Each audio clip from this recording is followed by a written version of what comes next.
paradoxical stuff.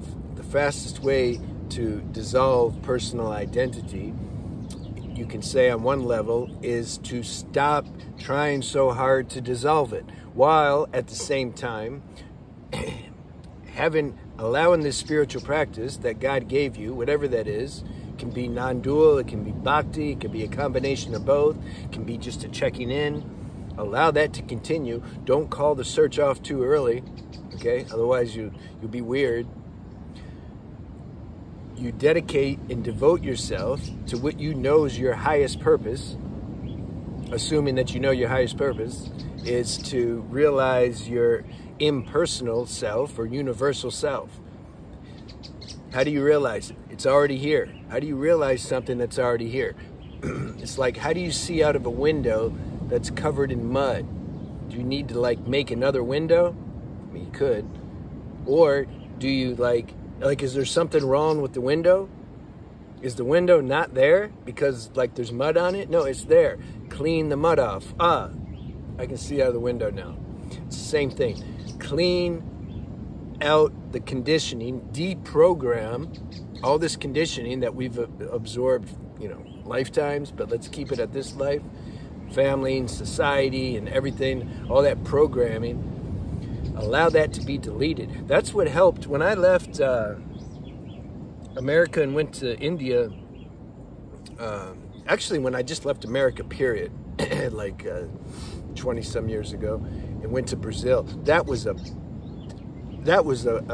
great step in the direction of being deconditioned.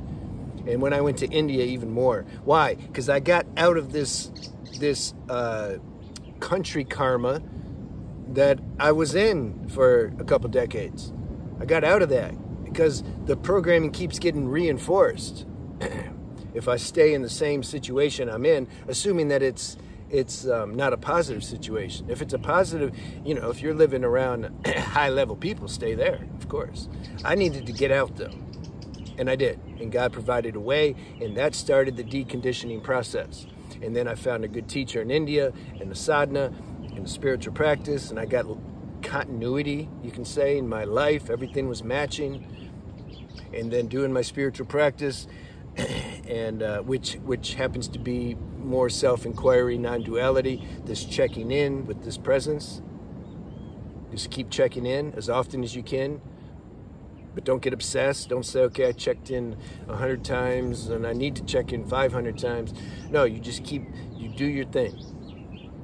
The more I feel this presence, you can say you're conditioned in a positive way now to feel this presence. At first, we're conditioned to identify with mind, ego, sense stimulation, external things, etc. Then we start to get conditioned to bring our attention inside to feel this presence, and then that just becomes what it is. But you still continue, something still's doing it, but you're not doing it. The checking in is happening of itself because that's your destiny now. That's the highest destiny. There's different destinies, you can say, or some people say parallel lives, whatever. Yeah. If I don't have a spiritual practice and I'm constantly feeding my senses, that's going to produce a different life than if I don't do that and I have a spiritual practice. It's just what it is. So at some point, though, through wisdom, through grace, through evolution, something realizes, whoa, my natural state is like, what are you going to say? It's not an identified state. It's just a state that's always here. It always exists. And something's like aware of that. The individual sense of self that used to be conditioned is now aware of the non-personal self. So then you start to appreciate duality, see? You don't keep saying there's no duality. You understand why there's duality, and you understand why there's non-duality. So that's inevitable, and that's going to happen for every sentient being that God created, because God's in there. God's going to wake himself up at some point. But the dream has to last a little bit, so we get the full spectrum experience. sleeping, awakening, and then realizing, well, that's everything. That's all part of it. Everything's a dream. Sleeping, awakening, etc. That's cool. We had to experience the totality of life in order to really appreciate it. You need darkness so that you can enjoy light. Some of you left that comment on that video I made about God embodies our darkness or something, because So, to dissolve this personal identity, obviously the answer to that, if you want to dissolve that in the fastest way, is you just keep, you have spiritual continuity in your life.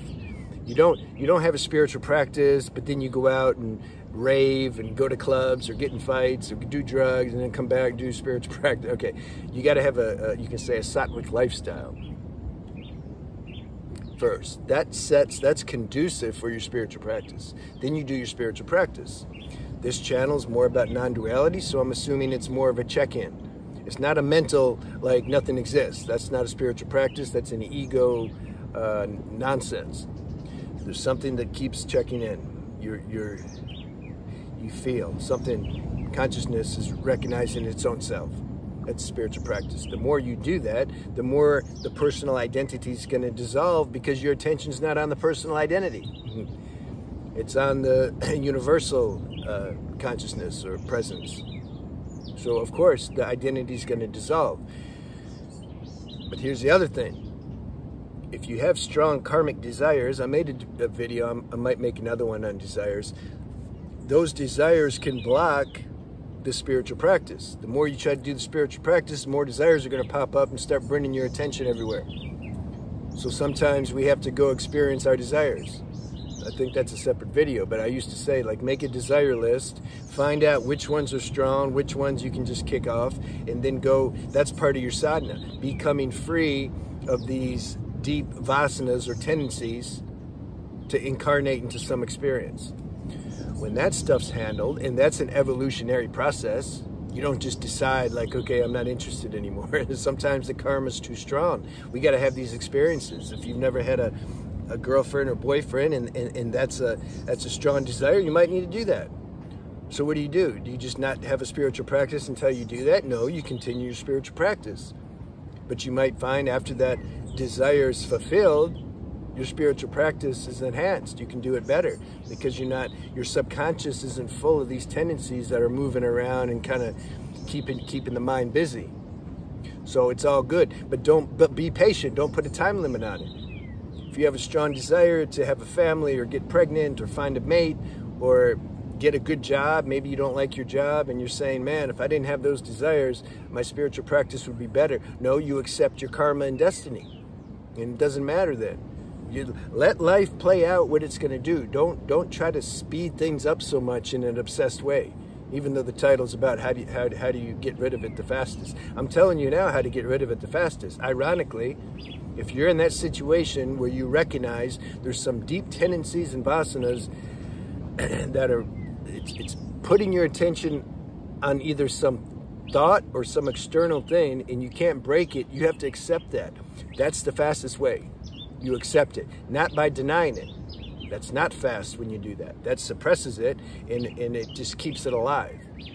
You accept those things. You can pray if that feels natural. God, help me. I know that these things, these tendencies, it's keeping my mind busy.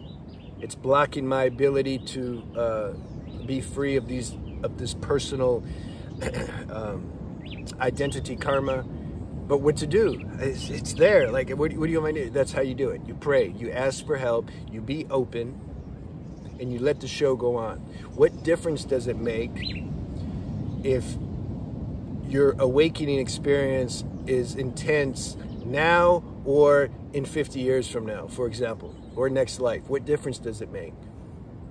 It doesn't make a difference. It's time. It's the concept of time. The personal identity wants everything now, especially if you're an addict. Want everything right now. Relax about it. Just realize your core, true, impersonal self, your universal self, which you can recognize right now, even if you do have these external tendencies. You can still recognize it's there. It's not caught up in that.